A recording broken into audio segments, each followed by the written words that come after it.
l'Anna i la Noé tenien una vida i ara en tenen una altra. Els va passar una cosa en un moment donat de la seva vida que els va obligar a canviar del tot la seva manera de veure la vida. Amb elles i a la seva família, als seus amics, als seus companys, etc. I aquí té molt a veure la història de l'Anna i del que ha fet, per exemple, que és un llibre de contes on la protagonista té moltes semblances amb ella.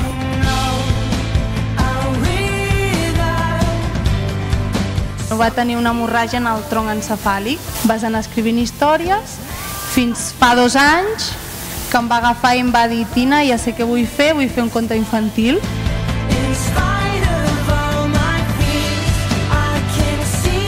Elles caminaven, elles corrien, elles saltaven i de sobte es van trobar encadenades amb una cadira de rodes.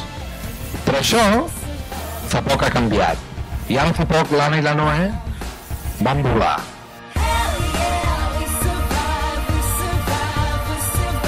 La intención era darle una motivación y creo que eso se consiguió y es de lo que más contento estoy. I a més és una motivació i una il·lusió que a través de la Noé passa a altra gent, perquè les pedres que heu pogut veure no només estan pintades, sinó que un cop les deixes al cim te la trobes i hi ha un text a dintre, un text il·lusionant i un text motivador.